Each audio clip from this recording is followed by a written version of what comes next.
सहना भवतु सहनौ भुनक्तु सह वीर्यं करवावहै तेजस्विनावधीतमस्तु मा विद्विषावहै। ॐ शान्ति शान्ति शान्तिः। शङ्करं शङ्कराचार्यं केशवं बादरायणं सूत्रभाष्यकृतौ वन्दे भगवन्तौ पुनः पुनः। ईश्वरो गुरुरात्मेति मूर्तिभेदविभागिने व्योमवद्व्याप्तदेहाय दक्षिणामूर्तये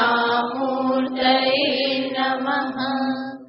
ॐ पार्थाय प्रतिबोधितां भगवता नारायणेन स्वयं व्यासेन ग्रथितां पुराणमुनिना मध्ये महाभारतम्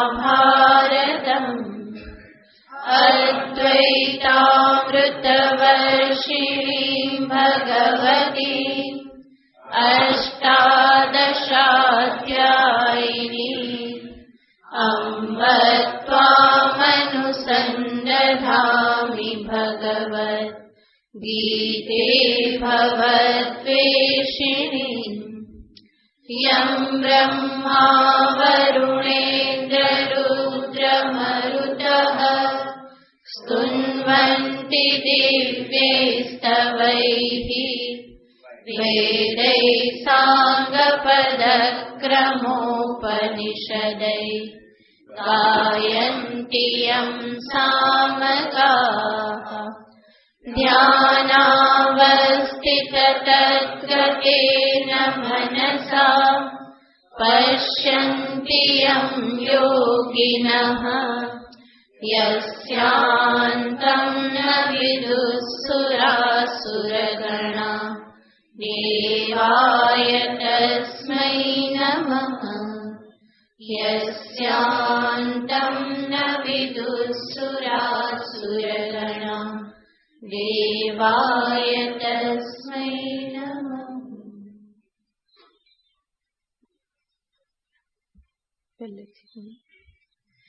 संजय उवाच तं तथा कृपयाविष्टम् अश्रुपूर्णाकुलेक्षणम् विषीदन्तमिदं वाक्यम् उवाच मधुसूदनः। श्रीभगवानुवाच कुतस्त्वाकश्मलमिदं विषमे समुपस्थितम् अनार्यजुष्टमस्वर्ग्यम् अकीर्तिकरमर्जुन। क्लैब्यं मास्मगमः पार्थ नैतत्त्वय्युपपद्यते। क्षुद्रं हृदय दौर्बल्यं त्यक्त्वोत्तिष्ठ परन्तप। अर्जुन उवाच कथं भीष्ममहं सङ्ख्ये द्रोणं च मधुसूदन। इषुभिः प्रतियोत्स्यामि पूजार्हावरिसूदन। गुरून् हत्वा हि महानुभावान् श्रेयो भोक्तुं भैक्ष्यमपीह लोके। हत्वार्थकामांस्तु गुरूनिहैव भुञ्जीय भोगान् रुधिरप्रदिग्धान्।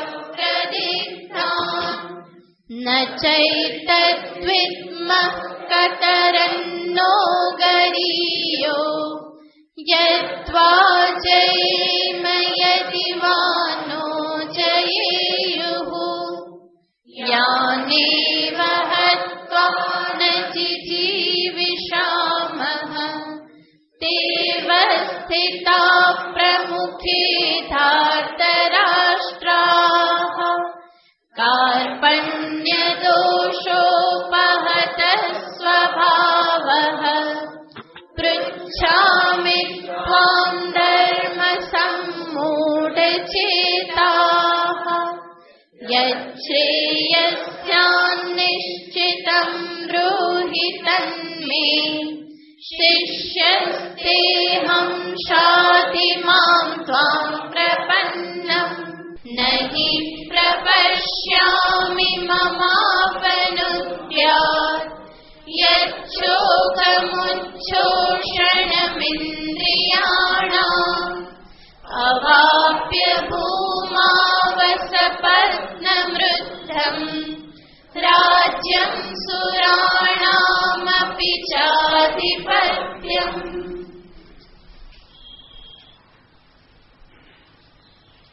છેલ્લા 2 શ્લોકોમાં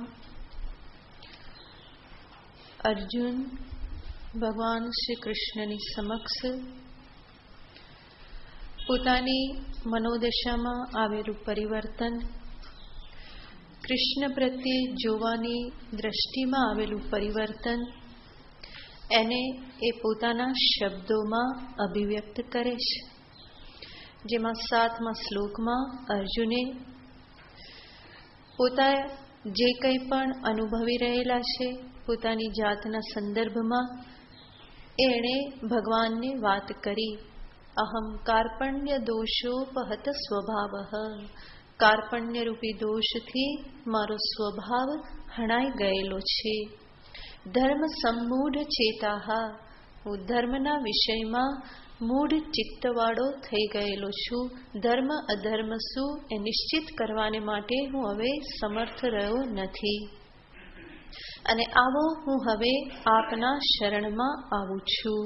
આપને હું પૂછી રહ્યો છું કે મારે શું કરવું જોઈએ.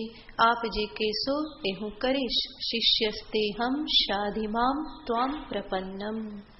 આટલું કહ્યા પછી આગળના શ્લોકમાં અર્જુન એક શિષ્યમાં, એક કલ્યાણના પથિકમાં જે ગુણ હોવા જોઈએ એ ગુણ અર્જુન જાણે છે.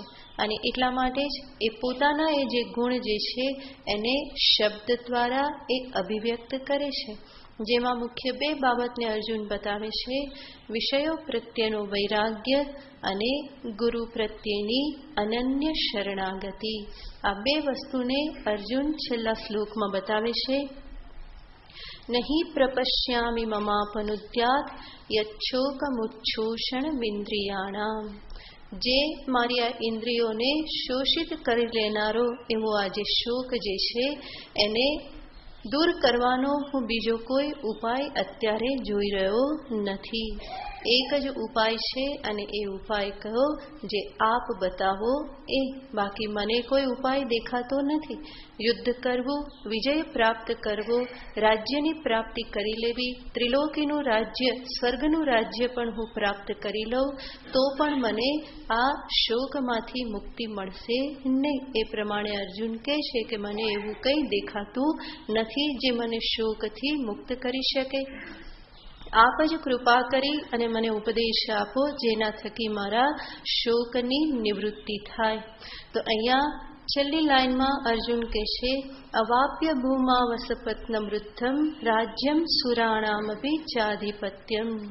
આ બધું હું પ્રાપ્ત કરી લઉં તો પણ મને જે જોઈએ છે એ મને પ્રાપ્ત થઈ શકશે નહીં.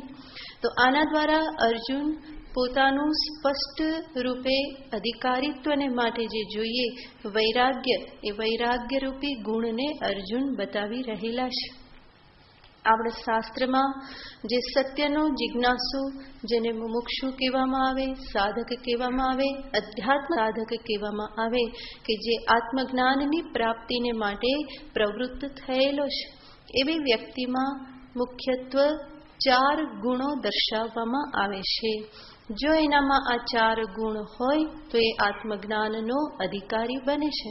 અને એ 4 ગુણને શાસ્ત્રીય ભાષામાં કહેવામાં આવે છે સાધન ચતુષ્ટય સંપત્તિ.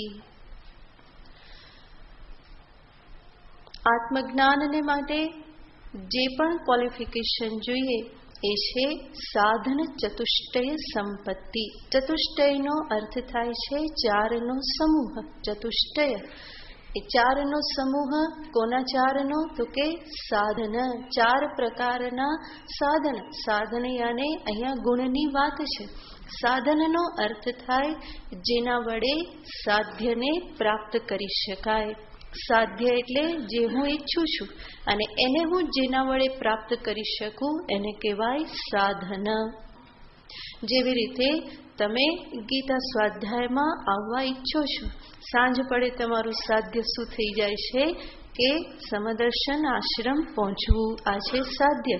અને એના માટે કયા સાધનનો ઉપયોગ કરો છો? તો કે કાર, સ્કૂટર, આ બધા શું છે? સાધન છે જે સાધ્યને પ્રાપ્ત કરાવવામાં ઉપયોગી થાય છે. તો આ રીતે એ સાધન કહેવાય. એવી જ રીતે આત્મજ્ઞાનની પ્રાપ્તિમાં જે મને સહાયભૂત થાય, જેના થકી હું આત્મજ્ઞાન પ્રાપ્ત કરી શકું એને કહેવાય એના માટેના સાધન. તો એવા 4 સાધન, 4 ગુણો અધિકારીમાં અપેક્ષા રાખવામાં આવે છે જેના થકી એ આત્મજ્ઞાનને પ્રાપ્ત કરી શકે. એ ગુણો કયા? તો સર્વપ્રથમ કહેવામાં આવે છે વિવેક. વિવેક રૂપી ગુણ. અને વિવેક એટલે શું? વિવેકનો અર્થ થાય છે 2 વસ્તુને સ્પષ્ટ રૂપે જુદી જુદી જોવી. ભેગી થઈ ગઈ હોય તો એને અલગ કરવી. તો સર્વપ્રથમ કહેવામાં આવે છે કે એ વ્યક્તિ એવી હોવી જોઈએ કે જે પોતાની બુદ્ધિથી વિવેક કરી શકે. સાધકને માટે સર્વપ્રથમ વિવેક કહેવામાં આવે છે નિત્ય અનિત્યનો વિવેક. નિત્યાનિત્ય વિવેક. પોતાના જ જીવનના અનુભવોને લઈને, જગતનું અવલોકન કરીને વ્યક્તિ પોતે વિચાર કરે અને વિચાર કરીને સમજે કે નિત્ય વસ્તુ શું છે, અનિત્ય વસ્તુ શું છે. વિચાર કરશે તો એને ખ્યાલ આવશે કે બધું જ અનિત્ય છે. જેને હું અત્યારે પ્રાપ્ત કરવા માટે ઝંખી રહેલો છું એ બધું જ અનિત્ય છે. તો નિત્યાનિત્ય વિવેક જે છે એ સર્વપ્રથમ લક્ષણ છે. આપણે જીવનનું અવલોકન કરીએ અને વિચાર કરીએ કે કઈ વસ્તુ નિત્ય છે. તો જેને જેને સંદર્ભમાં વિચાર કરીશું એ વસ્તુ બધી કેવી જણાય છે? અનિત્ય જણાય છે. બાહ્ય જે કંઈ પણ વિષયો છે, શબ્દ સ્પર્શ રૂપ રસ ગંધ વિષયો, એ વિષયો કઈ રીતે આપણે ઉપલબ્ધ કરીએ છીએ? તો કે એને પ્રાપ્ત કરવા માટેના જે સાધનો, ઇન્દ્રિય, આ બધું જ કેવું છે? તો કે ક્ષીણ થઈ રહેલું છે. જે પણ મકાન, ધન, દેહ, સ્વજન, આ બધું જ કેવું છે? ક્ષીણ થનારું છે. જેમાં હું સલામતી શોધું છું, જેમાં હું સુખ શોધું છું, એ બધું જ વિચાર કરું તો કેવું છે? એ બધું જ અનિત્ય છે. એ બધું કાળની તરફ ગતિ કરી રહેલું છે. આજે છે, ભવિષ્યમાં કંઈ રહેવાનું નથી. અનિત્યનો અર્થ જ એ છે કે જે હંમેશા ન રહે. તો કોઈ પણ વિષયના સંદર્ભમાં જ્યારે વિચાર કરીશું તો ખ્યાલ આવશે કે આ વિષય જે છે એ પહેલા નહોતો, અત્યારે છે, ભવિષ્યમાં રહેવાનો નથી. તો દરેક વિષય, બાહ્ય જે કંઈ પણ વિષય હું ભેગા કરું એ બધા જ વિષયો કેવા છે? અનિત્ય છે. આજે જેને હું જાણું છું, આવતીકાલે એને હું બીજા સ્વરૂપે જોઉં છું. જેને 15 વર્ષ પહેલા જોયા હતા અને આજે જોઉં છું તો એમાં કેટલો બધો ફેર લાગે છે. ઘર પણ 15 વર્ષમાં જર્જરિત થઈ જાય છે. એવી રીતે આ દેહ પણ 15 વર્ષમાં ઘણો બધો બદલાઈ જાય છે. બાળક નાનું હોય, 15 વર્ષનું થાય તો કેટલું મોટું થઈ જાય છે. ફરી 30એ પહોંચે તો કેટલા બધા પરિવર્તન આવી જાય. એમાંથી 45એ પહોંચે, 60એ પહોંચે, 75એ પહોંચે તો દેહમાં કેટલા બધા પરિવર્તન આવે છે અને અંતે દેહ ભસ્મીભૂત થાય છે. એ જ તો દેહની ગતિ છે. તો દેહ સહિત સર્વ વિષય જે છે કેવા છે? અનિત્ય છે. મુમુક્ષુ પોતાના જ અનુભવોનું અવલોકન કરે કે આ દેહ સુધીના સર્વ વિષય અનિત્ય છે. એટલું જ નહીં, દેહને લઈ અને જેટલા સંબંધો હું બાંધું છું એ સંબંધો પણ બધા કેવા છે, ક્યારેક ને ક્યારેક સંયોગનો વિયોગ તો થાય જ છે. મૃત્યુ સર્વ સંયોગનો વિયોગ કરાવે છે અને ઘણી વખત મૃત્યુ સુધી રાહ પણ જોવી પડતી નથી. આજે જે પરમ પ્રિય હોય એ જ વર્ષ પછી કેવો થઈ જાય છે તો કે એમાં પછી પ્રિયતા રહેતી નથી. આજે જેને મળવા માટે હું બહુ લાલાયિત હોઉં, જેની સન્નિધિ મને સુખ આપતી હોય, સંભવ છે 5 વર્ષ પછી એની સાથે બેસવું પણ મારા માટે કઠિન થઈ જાય છે. તો જોઈએ તો જગતમાં કંઈ જ સ્થિર દેખાતું નથી, બધું જ પરિવર્તન થઈ રહેલું છે. જગતનો સ્વભાવ જ છે જાયતે ગચ્છતિ ઇતિ જગત. જગત કોને કહેવાય? જે જન્મે અને જાય, જન્મે અને જાય. જન્મ અને મૃત્યુ જ્યાં લાગેલા છે એને જ શું કહેવામાં આવે છે? જગત. જાયતે ગચ્છતિ ઇતિ જગત. જે જન્મ પામે અને ફરી પાછું મૃત્યુને વશ થઈ જાય. માટે જ સંતો કે મા કુરુ ધન જન યૌવન ગર્વમ. ધન જન યૌવન આનો તું ગર્વ ના કર, કારણ કે હરતિ નિમેષાત કાલઃ સર્વમ. આ બધાને તો કાળ જે છે એ એક જ નિમેષમાં, એક જ ક્ષણમાં હરી લે છે. અહીંયા જ ગીતાજીમાં જ 11મા અધ્યાયમાં ભગવાન જ્યારે વિશ્વરૂપ અર્જુનને બતાવે છે તો એમાં ભગવાન પોતે વિશ્વરૂપમાં સાક્ષાત કાલ તરીકે પોતાને ઓળખાવે છે અને અર્જુન એ વિશ્વરૂપમાં એવું દર્શન કરી રહેલા છે કે ભગવાનના વિશ્વરૂપનું જે એક ભયાનક સ્વરૂપ છે, જે સાક્ષાત કાલ સ્વરૂપ છે. અનેક મુખ છે અને અનેક મુખ કેવા છે તો કે અગ્નિથી પ્રજ્વલિત છે. સૂર્ય ચંદ્ર એના નેત્ર છે, ભગવાનના મુખ અનેક મુખ પ્રજ્વલિત અગ્નિ છે અને એમાં ભીષ્મ, દ્રોણ, કૌરવ, પાંડવ આ બધા જ એમાં હોમાઈ રહેલા છે. અવશ્યપણે લાચારપણે બધા જ ભગવાનના મુખમાં હોમાઈ રહેલા છે. અને અર્જુનને આ દર્શન જોઈ અને બહુ જ આશ્ચર્ય થાય છે. અર્જુનને એક પ્રશ્ન થઈ જાય છે કે આ ખરેખર છે કોણ? કારણ કે એ કૃષ્ણ છે કે કોણ? કૃષ્ણને આવા તો એણે ક્યારેય જોયા નહોતા. એટલા માટે આવું જ્યારે અર્જુન રૂપ જુએ છે કે બધા જ ભગવાનના વિશ્વરૂપના મુખમાં બધા હોમાઈ રહેલા છે. એટલું જ નહીં, આગળ એટલું ભયંકર અર્જુન વર્ણન કરે છે કે ભગવાનનું વિશ્વરૂપ કેવું હતું તો કે મોટું મોટું આ બધા જ એમના જે મોટું મુખ જે છે એમાં મોટા મોટા દાંત છે, મોટી દાઢ છે અને ભગવાન આ બધા જ એના મુખમાં આવેલા છે એને ચાવી રહેલા છે. અને ચાવે છે એટલે બધા જ અંદર જાણે કે ચૂર્ણ થઈ જાય છે, પાવડર જેવા થઈ જાય છે. ભગવાનના મુખમાં કેટલા તો દાઢમાં અટવાઈ જાય છે અને ત્યાં બધા લટકી રહેલા છે અને ભગવાન કાલ સ્વરૂપે એનો આસ્વાદ માણે છે. લેલીયસે ગ્રસમાન સમંતાત. લેલીયસે અને ભગવાન બહુ સ્વાદથી એને ખાઈ રહેલા છે, જીભથી બધું ચાટી રહેલા છે. તો આવું જે ભગવાનનું વિકરાળ રૂપ જે છે એને અર્જુન જોઈ અને ચકિત થઈ જાય છે. ત્યાર પછી એ ભગવાનને પૂછે છે કે કહ ભવાન ઉગ્ર રૂપ આખ્યાહી મે કો ભવાન ઉગ્ર રૂપ. હે ભગવાન, કહ ભવાન આખ્યાહી મે, આપ મને કહો આવું આ ઉગ્ર રૂપ જેને ધારણ કરેલું છે એ ભવાન કહ, આપ કોણ છો? અર્જુન એમને પ્રશ્ન પૂછે છે. અર્જુન સ્વયં ભયભીત થઈ ગયેલા છે, એને શંકા થઈ ગઈ કે આ સામે છે ખરી હકીકતમાં છે કોણ? અને ત્યારે ભગવાન એને જવાબ આપતા કહે છે કાલોસ્મિ લોકક્ષયકૃત પ્રવૃત્ત. હું કોણ છું? હું સાક્ષાત કાલ છું અને લોકોનો સંહાર કરવાને માટે હું અત્યારે પ્રવૃત્ત થયેલો છું. આટલું વિશાળ રૂપે હું પ્રગટ થયેલો છું. તો કાલ જે છે એ સર્વને પોતાના મુખમાં ખેંચી રહેલો છે. અર્જુન દ્રષ્ટાંત આપે છે કે જેવી રીતે આગમાં પતંગિયાઓ જાતે લાચારીથી પડે છે, સર્વ નદીઓ જેવી રીતે સમુદ્ર તરફ દોડી જાય છે, એવી જ રીતે આ સર્વ ભૂત પ્રાણીઓ જે છે એ બધા આપના મુખ તરફ દોડી અને લાચારીથી એમાં હોમાઈ રહેલા છે. તો કાલ જે છે એ સર્વને ગ્રસિત કરનાર છે. કાલ કોઈનો પણ સંબંધ ક્યાંય સ્વીકારતો નથી, એનું કોઈ સંબંધી નથી, કોઈ સ્વજન નથી. કાલને માટે બધા કેવા છે? એક સમાન છે. જેનો જ્યારે કાલ આવે ત્યારે કાલ એની સાથે જે કરવાનું હોય તે કરીને જ રહેશે. અને એ દ્રષ્ટિએ જોઈએ તો જગતના સર્વ વિષયો, સર્વ વ્યક્તિઓ, સર્વ સંબંધો, સર્વ પરિસ્થિતિઓ આ બધું જ કાલની તરફ ગતિ કરી રહેલું છે. એક એક દિવસ પૂરો થાય એ દિવસની સાથે પ્રત્યેક મનુષ્ય પણ કાળની તરફ એક ડગલું આગળ ભરે છે. પ્રત્યેક વર્ષ જ્યારે પૂરું થાય, જન્મદિવસ ઉજવે ત્યારે હકીકતમાં શું થયું હોય છે? એ કાલની, મૃત્યુની વધારે નજીક પહોંચેલો હોય છે.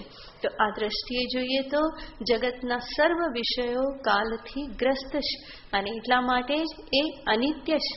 મુમુક્ષુ આ વિવેક હંમેશા કરે છે કે જે પણ હું પ્રાપ્ત કરું છું એ ફરી પાછું મારાથી છૂટી જાય છે. જે પણ મેળવું છું એ ક્ષીણ થતું જાય છે. જેને પણ હું મારી પાસે રાખવા ઈચ્છું છું એ ક્યારેક ને ક્યારેક વિયોગને પ્રાપ્ત થઈ જાય છે.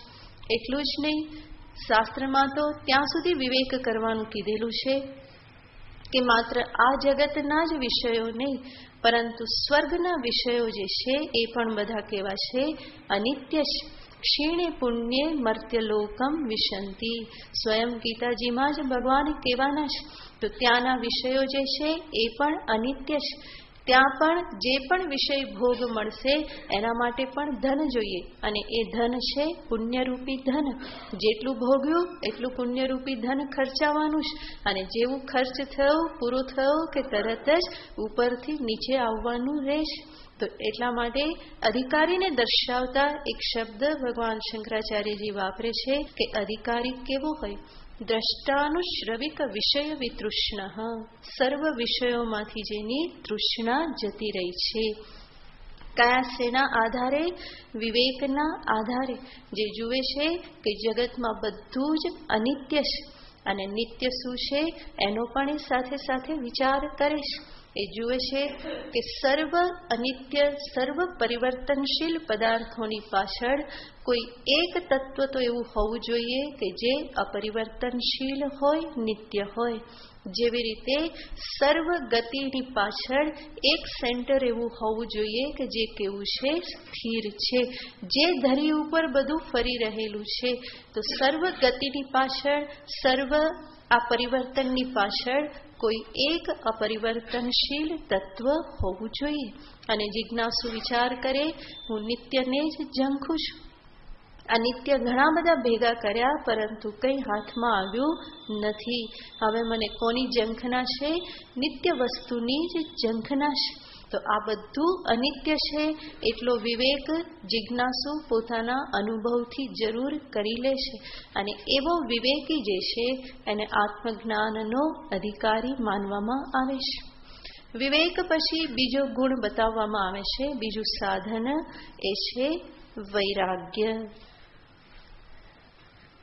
વિવેકના પરિપાકે જ અંતરમાં વૈરાગ્યનો ઉદય થાય છે. વૈરાગ્યનો અર્થ વિગત રાગ વિરાગ તસ્ય ભાવ વૈરાગ્યમ. રાગ જતો રહ્યો, આસક્તિ, મોહ વિષયોમાંથી જતા રહ્યા તો એને કહેવાય છે વિરાગ અને એનું જ ભાવવાચક છે વૈરાગ્ય. તો વૈરાગ્યનો અર્થ થાય છે વિષય, વ્યક્તિ, પરિસ્થિતિઓ જેના પ્રત્યે મને મોહ હતો, આસક્તિ હતી, એ આસક્તિની નિવૃત્તિ થઈ જવી. મન હવે એમાં ચોટેલું રહેતું નથી, પરંતુ મન એના વિચારોમાંથી, એની પરાધીનતામાંથી હવે મન બહાર નીકળી ગયેલું છે. કારણ કે એક વખત ખ્યાલમાં આવ્યો કે આ અનિત્ય છે, તો પછી જે નિત્યનો જિજ્ઞાસુ, સત્યનો જિજ્ઞાસુ એની પાછળ પડતો નથી.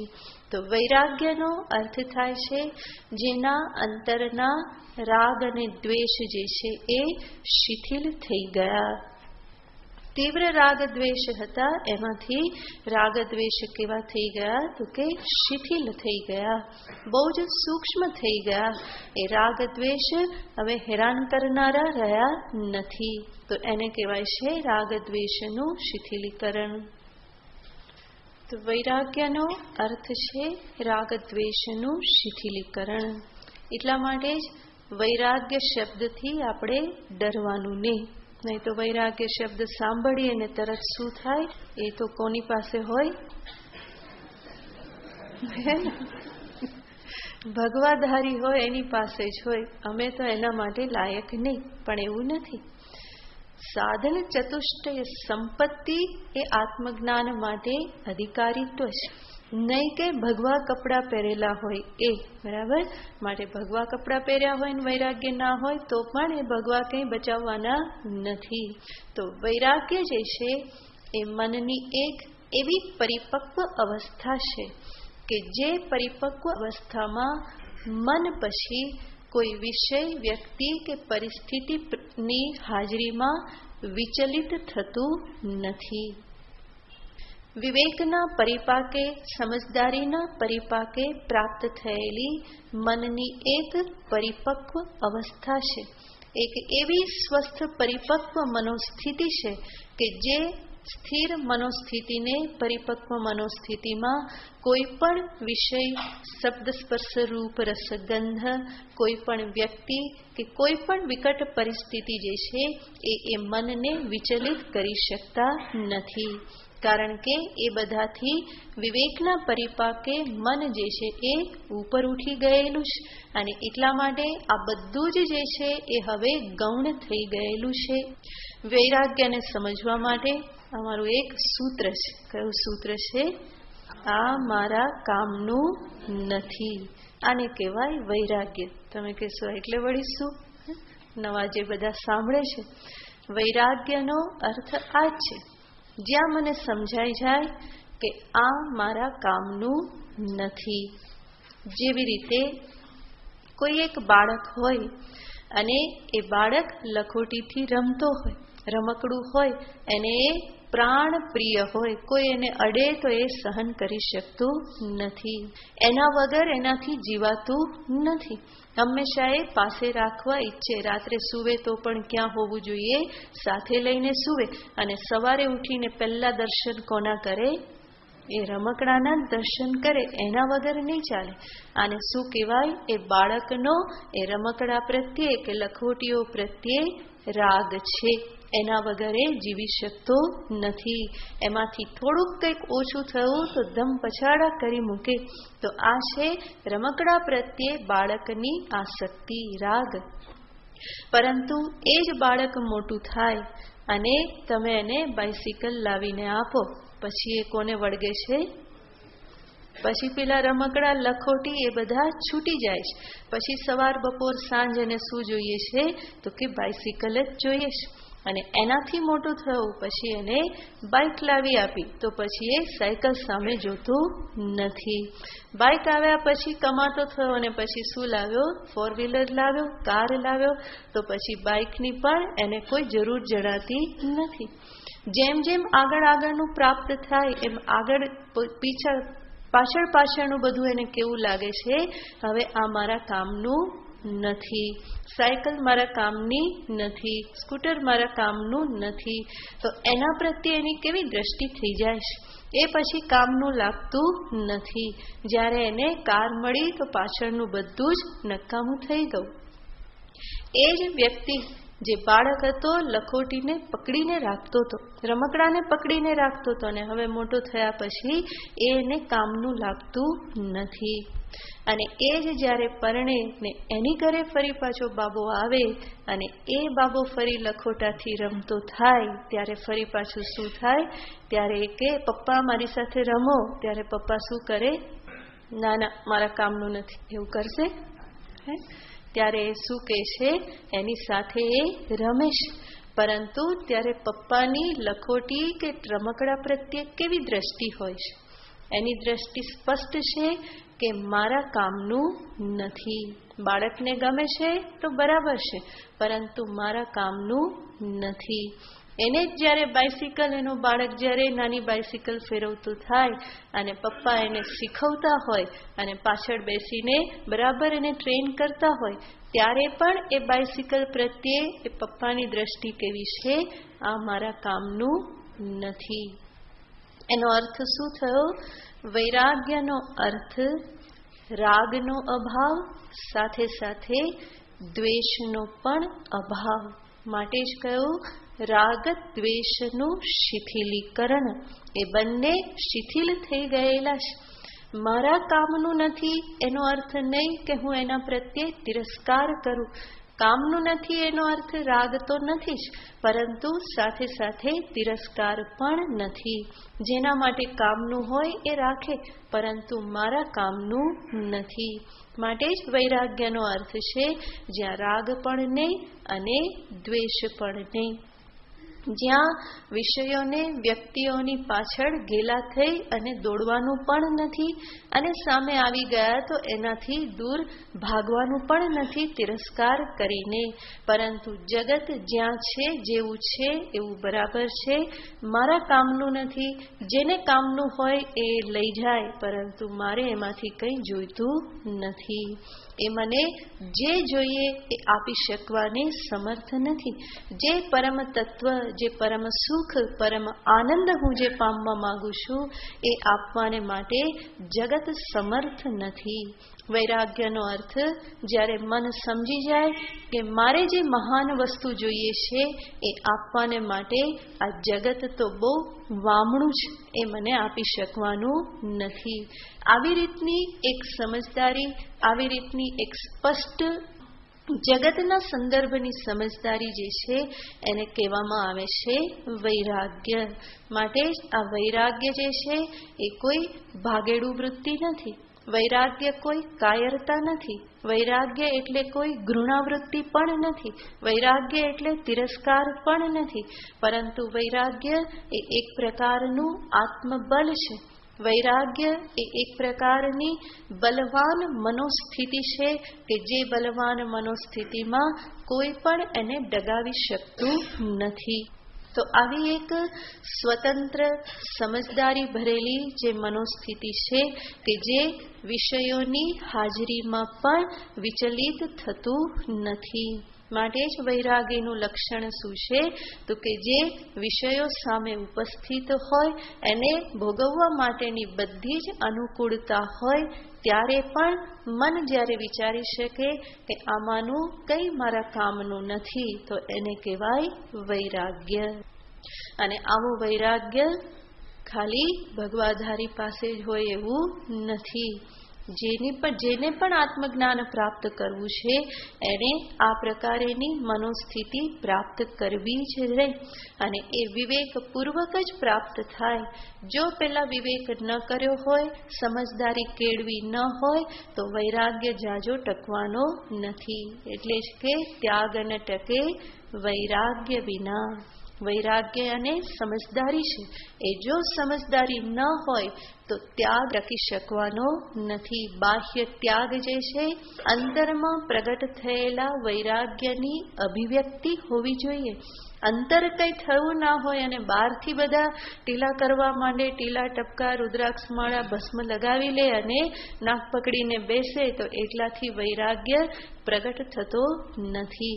એ બાહ્ય ત્યાગ એ પૂરતો નથી, પરંતુ પેલા અંદર દિલ રંગાવવું જોઈએ. અંદર દિલ રંગાયું અને પછી બહાર કપડા રંગાય તો બરાબર છે, પણ અંદર ન રંગાયું હોય અને બહાર ખાલી રંગી નાખે તો ક્યારેક ને ક્યારેક એ રંગ જે છે એ ઉડી જાય છે, એની શોભા રહેતી નથી.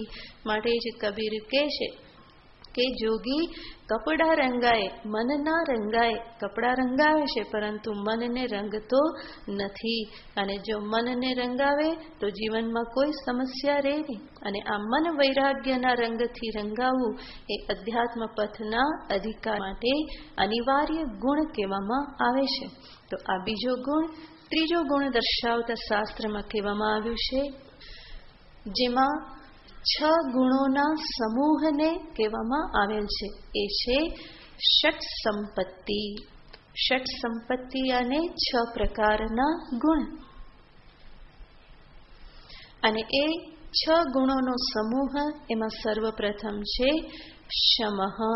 શમઃ એટલે મન ઉપરનું નિયંત્રણ. વૈરાગ્ય હોય તો સ્વાભાવિક જ મન ઉપર નિયંત્રણ પ્રાપ્ત થાય. બીજો ગુણ છે દમઃ. દમઃ યાને ઇન્દ્રિય ઉપરનું નિયંત્રણ. શમ, દમ. ત્રીજું છે ઉપરતિ. ઉપરતિનો અર્થ છે વ્યર્થ વ્યવહાર, વ્યર્થ કર્મ, એનો ત્યાગ.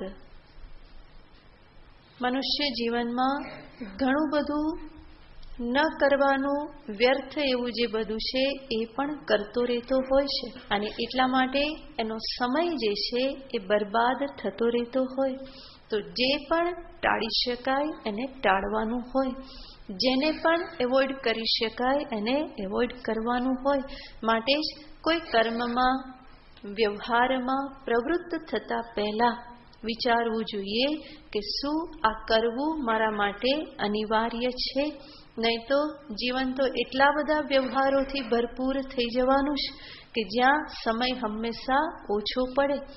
અનેક વખત આપણે એવા વ્યવહારોમાં વિચાર વગર પ્રવૃત્ત થઈ જતા હોય છે કે જેના પરિણામે સમય બરબાદ થતો હોય છે. અનનેસેસરી વિચાર્યા વગર એટલા બધા સંબંધો મનુષ્ય વધારતો જાય.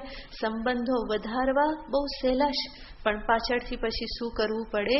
એને નિભાવવા પડે. હવે એના ઘરે જઈ આવીએ, એ આપણા ઘરે આવશે, હવે તો ફોન કરવો પડે, આ પ્રસંગમાં તો જવું જ પડે, નહીં જઈએ તો દુઃખ લાગશે. ઘણી વખત કોઈને દુઃખ લાગતું ના હોય, પણ આપણને શું લાગે કે દુઃખ લાગશે. એટલા માટે જઈને ઊભા રહીએ ને પેલા સામે પણ ના જોવે, પરિણામે દુઃખ કોને લાગે? તો આવું બધું તો જીવનમાં થતું જ હોય છે. હાથે કરીને દુઃખી થવા ગયા, બીજાના દુઃખની ચિંતા કરી અને પોતે દુઃખી થઈને આવે. તો ઘણી વખત આવી રીતે વ્યર્થ વ્યવહારો મનુષ્ય કરતો હોય છે, પરંતુ એ વિચારપૂર્વક જીવન જીવે તો એને ઘણો સમય મળી રહે. મોટે ભાગે મનુષ્ય ફરિયાદ કરતો હોય છે, સમય નથી, પણ એવું નથી. ભગવાને દરેકને પક્કા હીરા જેવા 24 કલાક આપેલા છે, અને એમાંથી એ જરૂર સમય કાઢી શકે. સત્સંગ કરવાનો હોય, સ્વાધ્યાય કરવાનો હોય તો બધાને મુશ્કેલી થાય, સમય નથી, પરંતુ પ્રયત્ન કરે તો જરૂર કરી જ શકે છે. એના માટે દ્રઢ નિશ્ચય જોઈએ. જેવી રીતે બીજા બધા વ્યવહારો નિભાવવા માટે સમય મળી જ રહેશે, તો આના માટે પણ સમય એને મળી જ રહે. થોડું આયોજન કરવું પડે, થોડું એડજસ્ટમેન્ટ કરવું પડે તો જીવનમાં સમય મળે જ. અને સજાગતાથી થોડું જીવન જીવવામાં આવે તો વ્યર્થ વ્યવહારો, વ્યર્થ વાતોના ગપાટા હાંકવામાં સમય જતો હોય, આમ તેમ જવામાં સમય થતો હોય, એ બધામાંથી મનુષ્ય સમયને બચાવી શકે. તો એક છે ઉપરતિ, ઉપરામતા. ધીમે ધીમે જીવનમાં એ પ્રમાણે ઉપરામતા પ્રાપ્ત થાય. નિવૃત્તિ તરફ પ્રેમ પ્રાપ્ત થાય. હવે આ વ્યર્થ વ્યવહારોમાંથી મુક્ત થઈ અને મારે શું કરવું છે? ભગવત ભજન, મારા જ આત્મકલ્યાણને અર્થે હવે જીવન મારે જીવવું છે. એટલા માટે જ આપણી સંસ્કૃતિમાં બ્રહ્મચર્ય આશ્રમ, ગૃહસ્થ આશ્રમ, પછી વાનપ્રસ્થ આશ્રમ છે. કે જે વાનપ્રસ્થ આશ્રમ શેના માટે છે? જે બધું ફેલાવેલું છે હવે પછી સમેટવાનું છે. જીવનમાં એક માસ્ટર પ્લાન હોવો જોઈએ કે આટલી ઉંમર સુધી, આટલા સમય સુધી આ પ્રમાણે કરીશું, અને ત્યાર પછીનો સમય હું શેના માટે આપીશ? આત્મકલ્યાણને માટે હું મારો સમય વાપરવા માંગુ છું. નહીં તો જીવનના 70-80 વર્ષ બધા આમ તેમ ભાગવામાં જ જતા રહે. સરકાર રિટાયર કરે પછી પણ ફરી પાછું શું થઈ જાય? બીજું કંઈક ચાલુ થઈ જાય. એને થાય કે હજુ તો 58 જ થયા છે, આ ઉંમરે કંઈ નવરું બેસાય? વાત સાચી, 58 જ થયા છે, પરંતુ કેટલા બાકી રહ્યા છે એ ખબર છે? અત્યારે તો 58 જ થયા છે, પણ હાથમાં કેટલા છે એ તો ખબર નથી. એટલા માટે આત્મશ્રેયસી કાર્ય પ્રયત્નો મહાન. આત્મકલ્યાણને માટે મહાન પ્રયત્ન કરી લેવો જોઈએ. મારા જ મનને મારે કેળવવા માટે સમય આપવો જ રહ્યો, નહીં તો અંધાધૂંધીમાં જીવન તો પૂરી જવાનું છે. એટલા માટે જ વાનપ્રસ્થ આશ્રમ છે કે જેમાં ધીમે ધીમે સમેટવાનું હોય. જવાબદારી બાળકોને, ઘરમાં જે યુવાન કે મોટા થયેલા બાળકો જે છે એને જવાબદારી સોંપતા શીખવું જોઈએ અને પોતે પોતાનો સમય બચાવી અને ભગવત ભજન, સ્વાધ્યાય, આત્મચિંતન એમાં એ સમયને વ્યતીત કરવો જોઈએ. એના માટે જ આ ઉપરામતા નિવૃત્તિને કહેવામાં આવેલી છે. નહીં તો અનેક પ્રકારના હજાર વ્યવહારમાં મન લાગેલું હોય અને પછી આત્મચિંતન કરવા બેસે તો એ ચિંતન થતું નથી. તો ઉપરામતા, ઉપરતી એ એક ગુણ કહેવામાં આવે છે. ત્યાર પછી છે તિતિક્ષા. તિતિક્ષાનો અર્થ છે સહન કરવાની શક્તિ. શું સહન કરવાનું? તો કે બધા દ્વંદ્વ સહન કરવાની શક્તિ હોવી જોઈએ. લાભ, અલાભ, જય, પરાજય, શીત, ઉષ્ણ, સુખ, દુઃખ, સફળતા, નિષ્ફળતા, માન, અપમાન, સ્તુતિ, નિંદા, આ બધા દ્વંદ્વોથી જીવન ભરેલું છે અને એ એક પછી એક પ્રાપ્ત થતા જ રહેશે.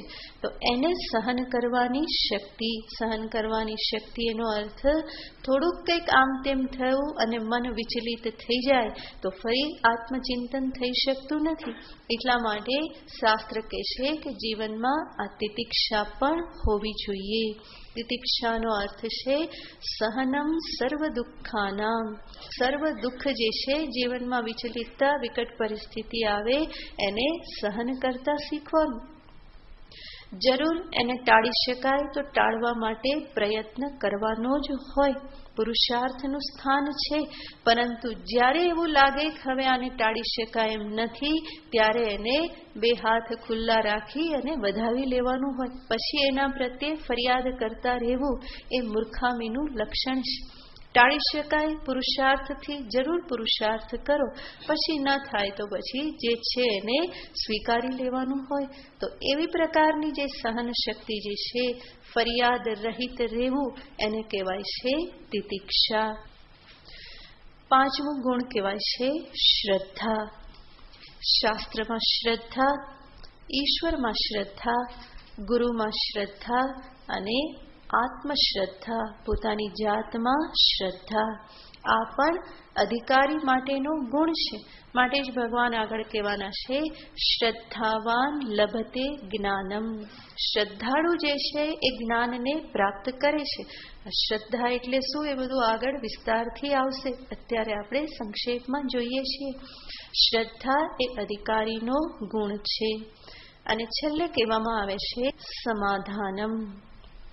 સમાધાનનો અર્થ છે ચિત્તની એકાગ્રતા, મનની એકાગ્રતા. આ મન, બુદ્ધિ, ચિત્ત આ બધા શબ્દો જે છે એ સમાનાર્થી રૂપે, સામાન્ય રૂપે વાપરવામાં આવે છે. જ્યારે સ્પેશિયલ એનો પ્રયોગ થાય ત્યારે એનું અલગ લક્ષણ બતાવાય છે. બાકી અંતઃકરણને માટે મન, બુદ્ધિ, ચિત્ત આવા શબ્દ વાપરવામાં આવે છે. તો સમાધાનનો અર્થ છે મનની એકાગ્રતા. એકાગ્રતા સિવાય આત્મચિંતન, ભગવત ભજન આ બધું થતું નથી.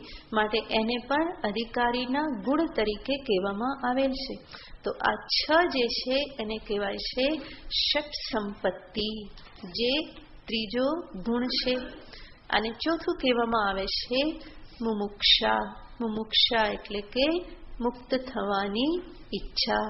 લાચારીમાંથી, દુઃખમાંથી, પરાધીનતામાંથી મુક્ત થવાની ઈચ્છા. તો જેને આ પ્રમાણે મોક્ષની ઈચ્છા છે એ જ તો સાધનમાં પ્રવૃત્ત થવાનો છે. વિવેક, વૈરાગ્ય, ષટ સંપત્તિ આ બધું અંતે શેના માટે છે? મોક્ષ પ્રાપ્તિને અર્થે. આત્મજ્ઞાન દ્વારા અંતે મોક્ષને પામવા ઈચ્છે છે, એટલા માટે જ તો આ બધું એ પ્રાપ્ત કરે છે. તો મુક્ત થવાની ઈચ્છા, મુક્તુમ ઈચ્છા મુમુક્ષા. પરંતુ આ મુમુક્ષા પણ કેવી હોવી જોઈએ? તો શંકરાચાર્યજી મહારાજ કહે છે કે એ તીવ્ર હોવી જોઈએ. સામાન્ય મુમુક્ષા તો બધી જ વ્યક્તિઓ દુઃખમાંથી છૂટવા ઈચ્છે જ છે. દુઃખ કોને ગમે છે? પરંતુ છૂટવા ઈચ્છે અને પછી એના માટે યોગ્ય દિશામાં પૂરતો પ્રયત્ન કરવા માટે પણ પ્રવૃત્ત થાય, એટલે શું હોવું જોઈએ? મુમુક્ષામાં તીવ્રતા હોવી જોઈએ.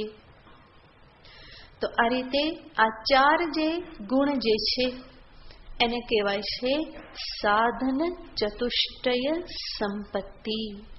વિવેક, વૈરાગ્ય, ષટ સંપત્તિ અને મુમુક્ષા. આ સંપત્તિ આત્મજ્ઞાનના અધિકારીમાં, કલ્યાણના જિજ્ઞાસુમાં હોવી જોઈએ. અને એટલા માટે જ અર્જુન અહીંયા ભગવાનની સમક્ષ આ પ્રમાણે પોતાની જે મનની સ્થિતિ જે છે એને અભિવ્યક્ત કરે છે અને એના દ્વારા એ ઘણા બધા ગુણોને ભગવાન સમક્ષ વ્યક્ત કરી દે છે. પહેલો અધ્યાય, બીજો અધ્યાય આ બધાને સામે રાખી અને વિચાર કરીએ તો અર્જુનમાં આપણને સાધન ચતુષ્ટય સંપત્તિના દર્શન થાય છે. અર્જુન વિવેક કરે છે, વૈરાગ્ય તો અહીંયા બતાવે જ છે, શમ દમ આદિ જે ગુણ જે છે એ પણ વચ્ચે વચ્ચે એને બતાવેલા જ છે. રાજ્યમાંથી એ પોતાની ઇન્દ્રિયોને જ્યારે નિયંત્રિત કરી શકે છે એટલા માટે જ તો યુદ્ધ માત્ર એ વિષય સુખ કે રાજ્ય ભોગને માટે યુદ્ધમાં પ્રવૃત્ત થઈ જતો નથી. ઉપરામતા તો બતાવે જ છે, યુદ્ધ કરવું નથી. શ્રદ્ધા છે એટલા માટે તો ભગવાનના શરણે ગયા. અને સાથે સાથે ચિત્તની એકાગ્રતા તો અર્જુનમાં છે જ, ઘણી ઉપાસનાઓ કરેલી છે અને જે બાણ જે ફેંકે છે એકાગ્રતા વગર તો થવાનું નથી. તો આ બધા જે લક્ષણો જે છે મોટા ભાગે અર્જુનમાં આપણને જોવા મળે છે. અને અહીંયા અર્જુન પ્રગટ પણ કરે છે. વૈરાગ્ય, સત્ય માટેની જિજ્ઞાસા, આ બધું જ અર્જુન અહીંયા પ્રગટ કરે છે અને એના થકી એ આત્મજ્ઞાનના અધિકારી છે એ પ્રમાણે અહીંયા સિદ્ધ થાય છે. તો અર્જુને વૈરાગ્ય સ્પષ્ટ કર્યો કે આ જગતના ભોગ કે સુરાણામ અપી રાજ્ય, દેવતાઓનું રાજ્ય પણ મને સુખી કરી શકે એમ નથી. એના દ્વારા અર્જુન શું બતાવી દે છે? આ બધું મારા કામનું નથી. મને નથી લાગતું કે જગતના ભોગ કે સ્વર્ગના ભોગ જે છે એ મારા કામના હોય. અત્યારે મને એની કોઈ જ ઈચ્છા નથી. આટલું કહી અને પછી શું થયું એને સંજય આપણી સમક્ષ ફરી વર્ણન કરે છે કે અર્જુને આ પ્રમાણે ભગવાનને કહ્યું, પછી આગળ અર્જુને શું કર્યું? તો આગળ કહે છે સંજય ઉવાચ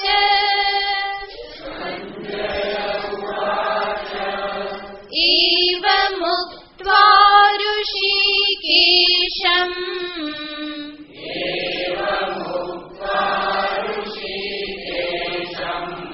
ગુડાકેશઃ પરંતપ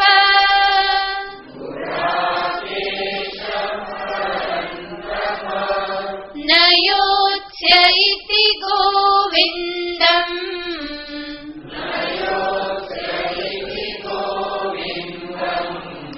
ઉક્ત્વા તૂષ્ણીં બભૂવઃ.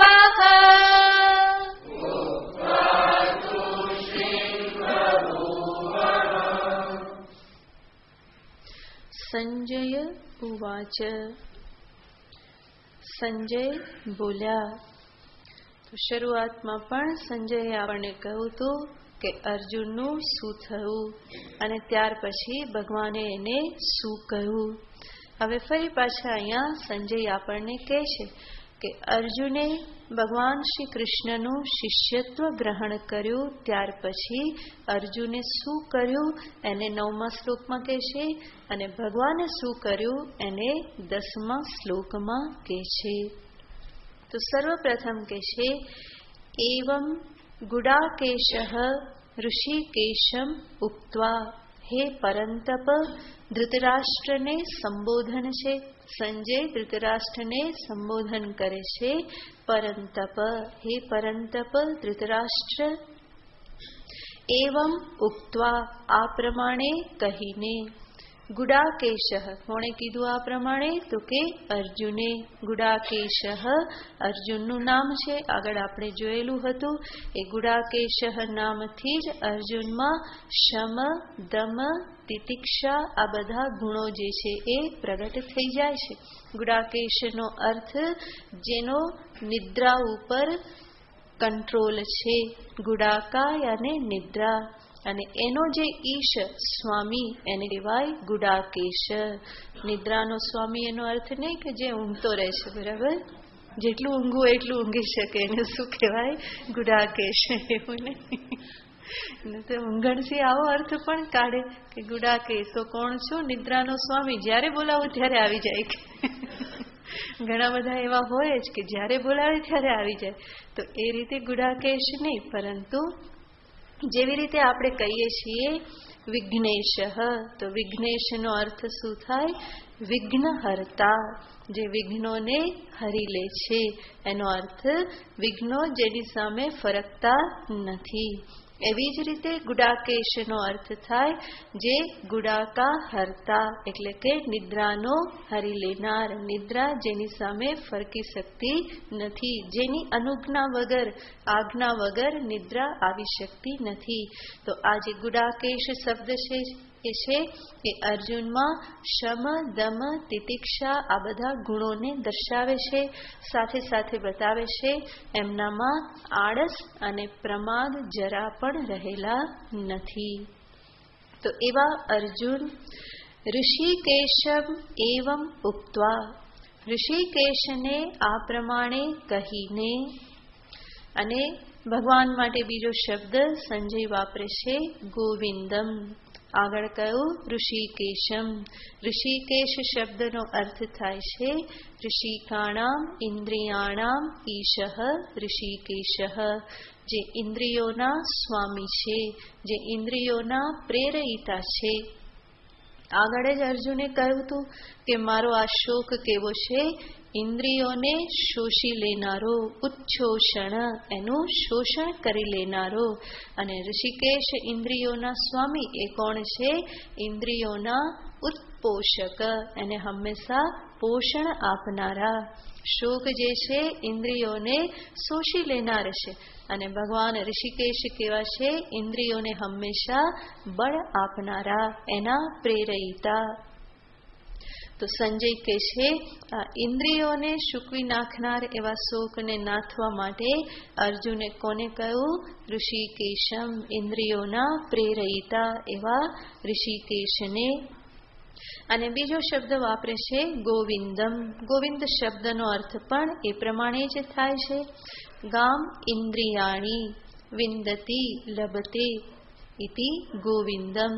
ગા શબ્દનો અર્થ થાય છે ઇન્દ્રિયો, અને એ ઇન્દ્રિયોના જે સ્વામી છે, એના પ્રેરયિતા, એને જે શક્તિ પ્રદાન કરી, સત્તા સ્ફૂર્તિ પ્રદાન કરી અને જે પ્રેરિત કરે છે એને કહેવામાં આવે છે ગોવિંદ.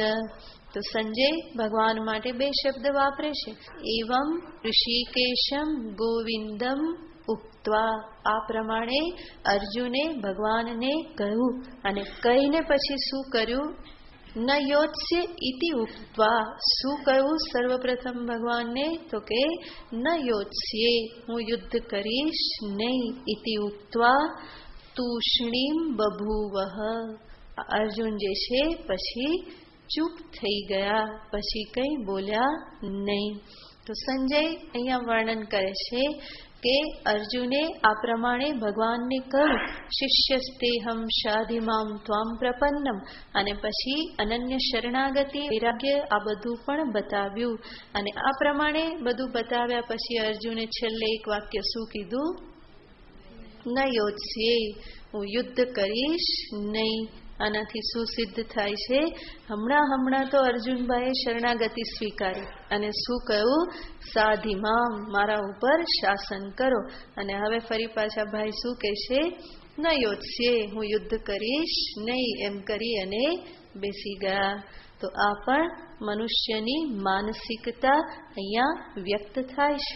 હજુ હમણાં તો શરણાગતિનો અર્થ શું?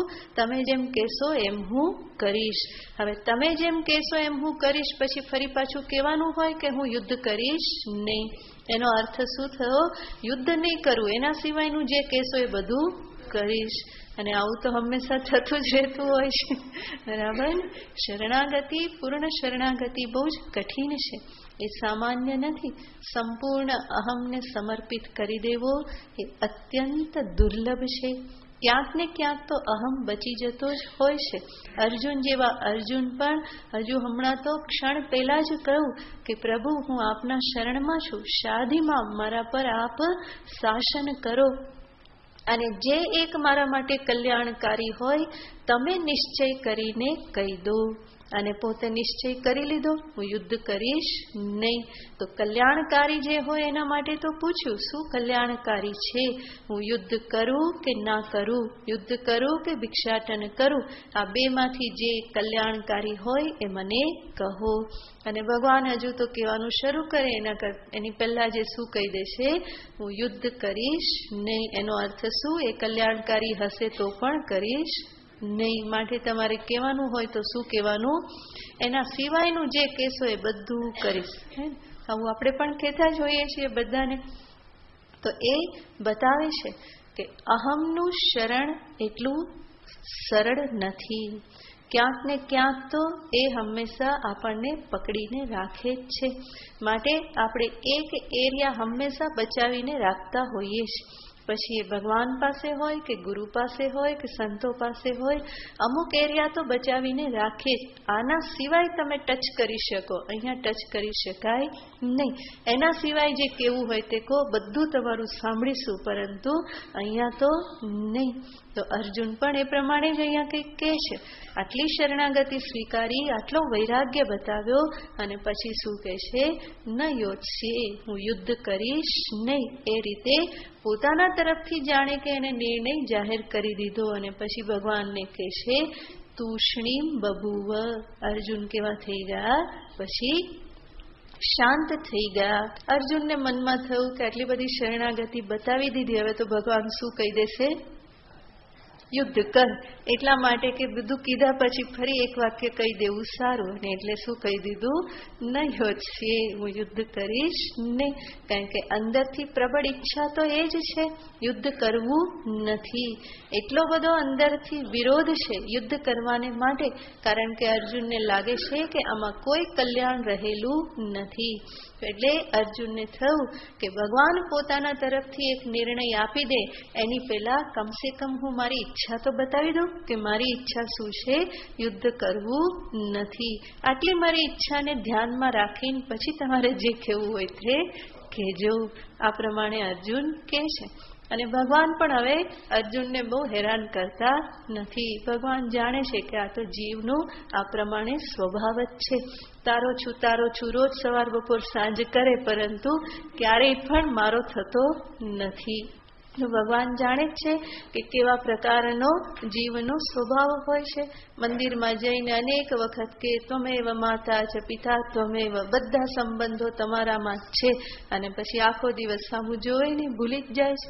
અને ભગવાન કદાચ ક્યારેક કે તું મારો છે, તો કે તારો તો ખરો પણ બીજા બધાનો પણ ખરો.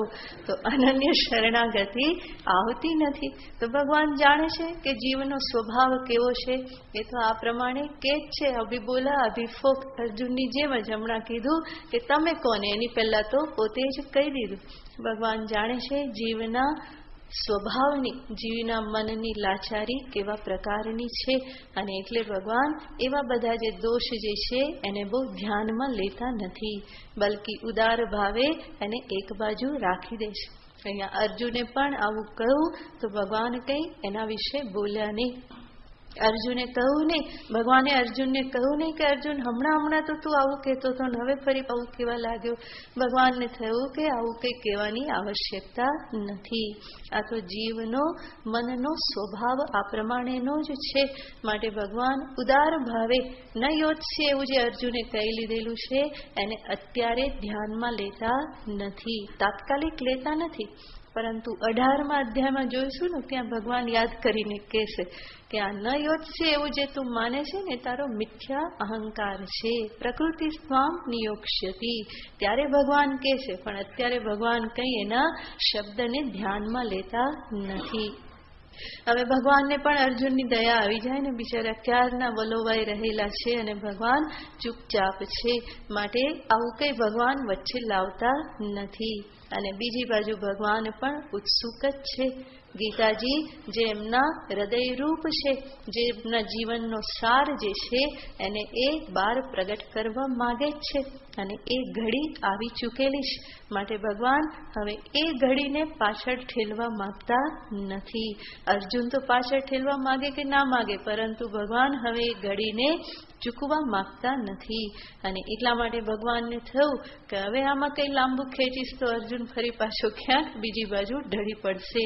માટે ભગવાને એના સંદર્ભમાં કંઈ નહીં કહ્યું, પરંતુ અર્જુને જે માગણી કરેલી છે એ માગણીને અનુરૂપ, શ્રેયની માગણીને અનુરૂપ જ ભગવાન આગળ એને ઉત્તર આપે છે. તો અર્જુન તો આ પ્રમાણે કહી અને તૂષ્ણીમ બભૂવઃ એ પોતે ચૂપ થઈ ગયા. અર્જુનને લાગ્યું કે હવે લાંબુ બોલવામાં પણ સાર નથી. કૃષ્ણ ક્યારના ચૂપચાપ ઊભા છે.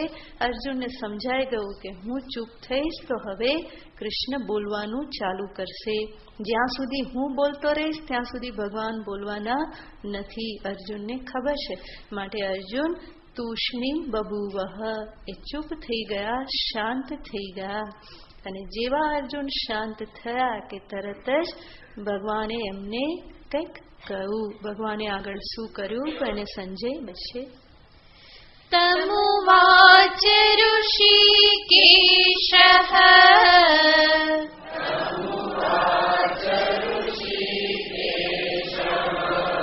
પ્રહસન્નિવ ભારત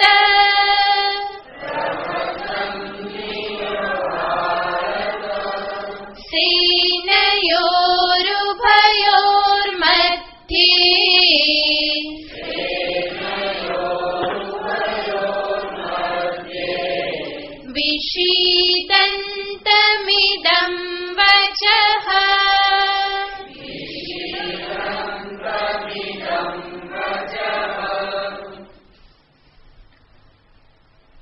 તમ વિષીદંતમ, તમ અર્જુનમ એ અર્જુનને, કે જે અર્જુન કેવા છે, વિષીદંતમ વિષાદથી ગ્રસ્ત છે, અત્યારે જે શોક કરી રહેલા છે. અને કઈ જગ્યાએ? સેનયોર રૂભયોર મધ્યે વિષીદંતમ, બે સેનાની મધ્યમાં જે અર્જુન અત્યારે શોક કરી રહેલા છે એવા અર્જુનને હે ભારત, ભારત ધૃતરાષ્ટ્રને સંબોધન છે.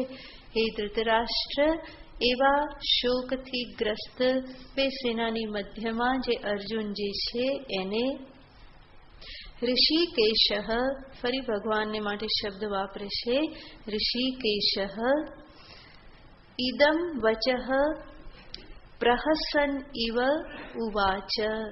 એ અર્જુનને ઇદમ વચઃ ઋષિકેશ, ઋષિકેશ ભગવાને આ વચનો એને કહ્યા.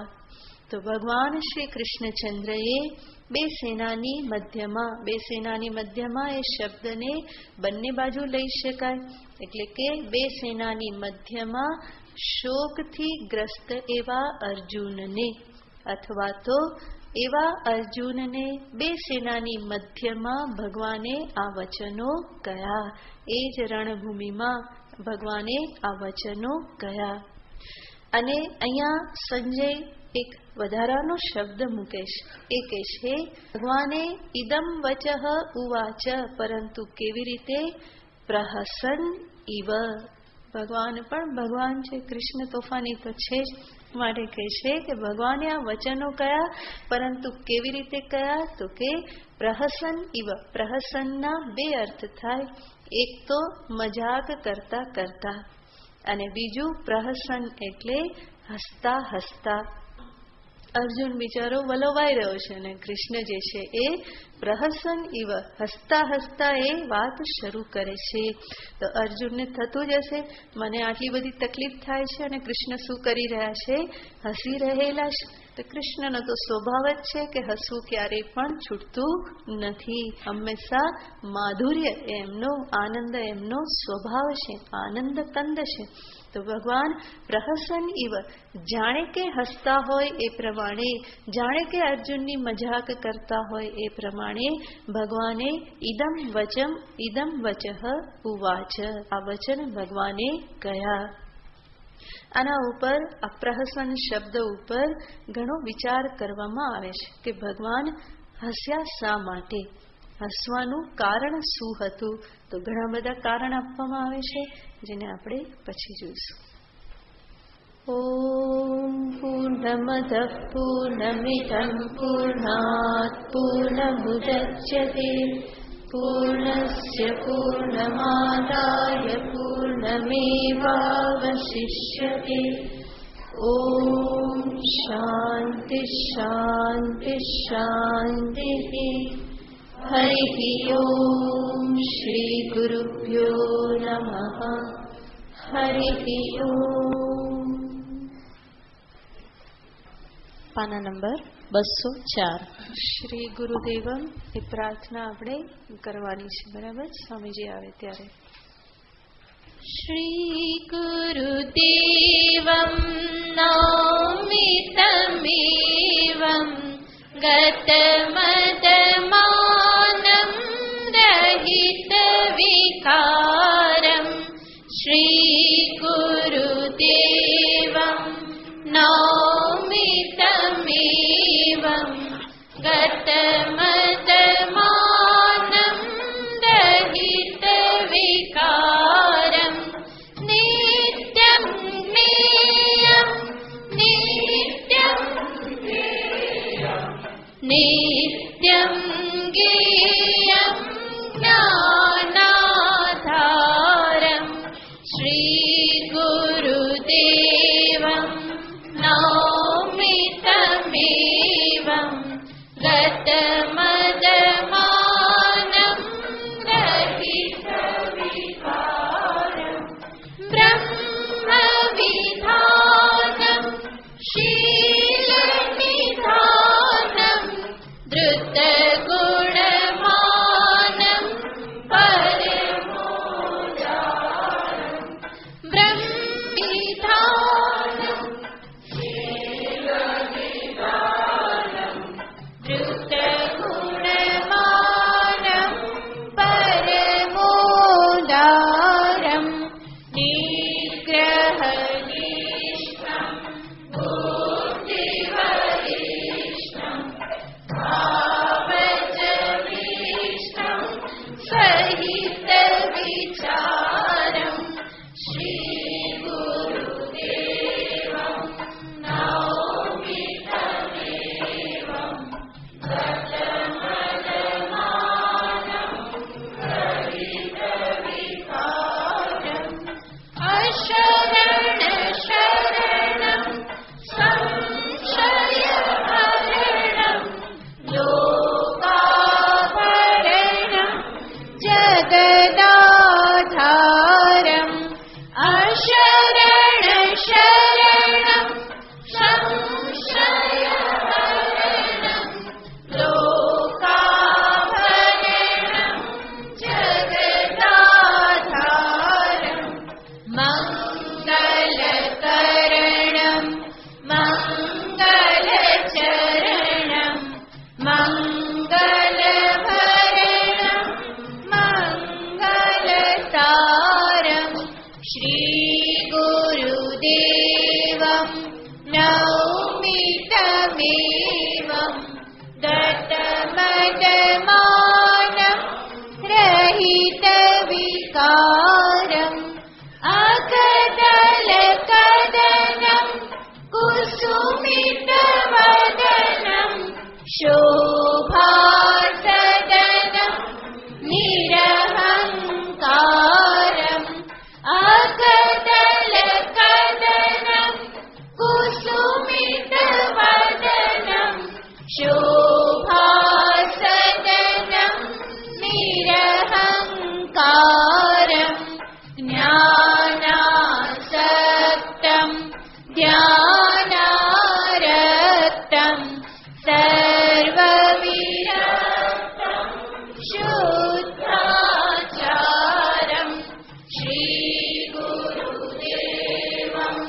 नौमि तमेवं गतमदमानं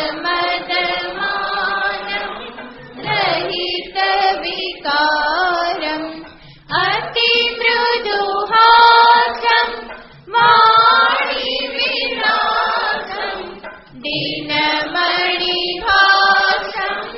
बहुहितकारम् अतिमृदुहासं वाणिविलासं दीनमणिभासं बहुहितकारम् विनयावनतो परमविनीतो नौमि सदाहं गुरुपदचारुं विनयावनतो परमविनीतो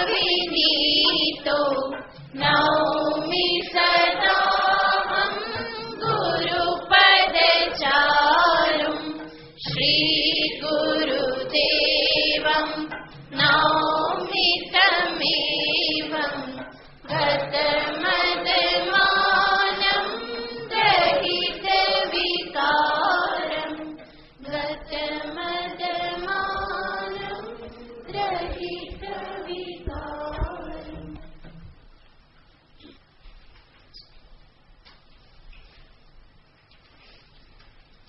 પાના નંબર 147. જ્યારે કાશીકાનંદજી મહારાજ પધારે ત્યારે એમની આરતી કરીશું, ત્યારે આ આરતી બોલવાની છે. जय सद्गुरु स्वामी ओम जय सद्गुरु स्वामी अदम उदाहरण प्रभु जी अदम उदाहरण प्रभु जी नमिये शिष नामी ओम जय सद्गुरु स्वामी अलख निरंजन आप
जय जय बोलो आनंद गुरुदेवनी रे, जय जय बोलो आनंद गुरुदेवनी रे, जय जय बोलो आनंद गुरुदेवनी रे, जय जय बोलो आनंद गुरुदेवनी रे, गुरुदेवनी रे, सद्गुरुदेवनी रे, गुरुदेवनी रे, सद्गुरुदेवनी रे, गुरुदेवनी रे, सद्गुरुदेवनी रे, गुरुदेवनी रे, सद्गुरुदेवनी रे, जय जय बोलो आनंद गुरुदेवनी रे, जय जय बोलो आनंद गुरुदेवनी रे,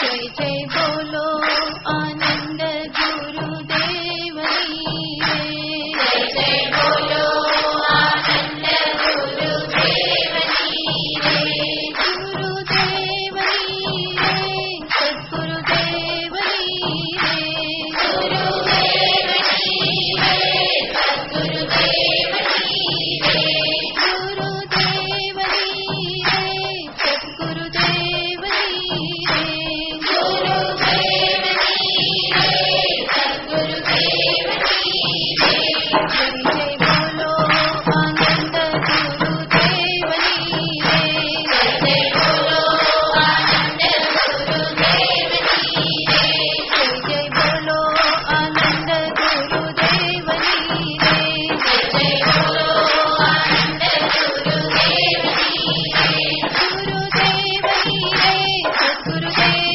रे, गुरुदेवनी रे, सद्गुरुदेवनी रे, गुरुदेवनी रे, सद्गुरुदेवनी रे, गुरुदेवनी रे, सद्गुरुदेवनी रे, जय बोलो आनंद गुरुदेवनी रे, जय जय बोलो आनंद गुरुदेवनी रे, जय जय बोलो आनंद गुरुदेवनी रे, जय जय बोलो आनंद गुरुदेवनी रे, गुरुदेवनी रे, सद्गुरुदेवनी रे, गुरुदेवनी रे, सद्गुरुदेवनी रे, गुरुदेवनी रे, सद्गुरुदेवनी रे, गुरुदेवनी रे, सद्गुरुदेवनी रे, जय बोलो आनंद गुरुदेवनी रे, जय जय बोलो आनंद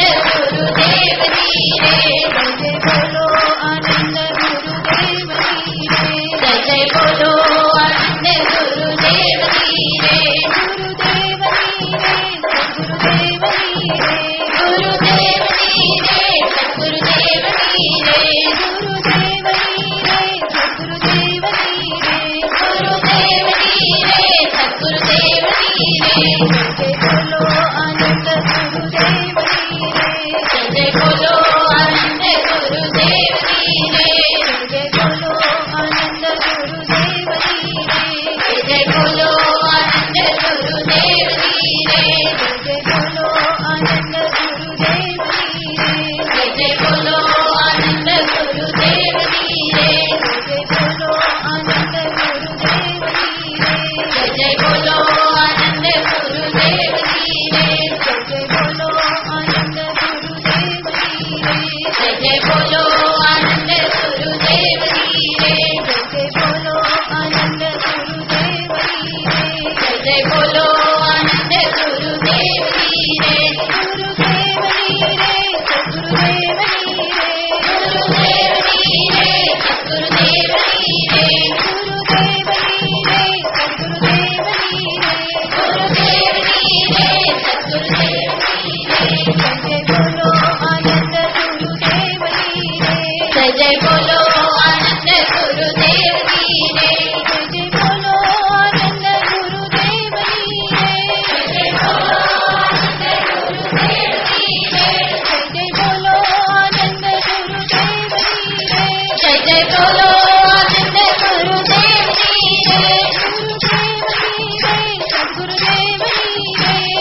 सद्गुरुदेव की जय। श्री कृष्णचंद्र भगवान की जय। राजा रामचंद्र भगवान की जय। श्री कृपानिधि महादेव की जय। नमः पार्वती पतये हर हर महादेव।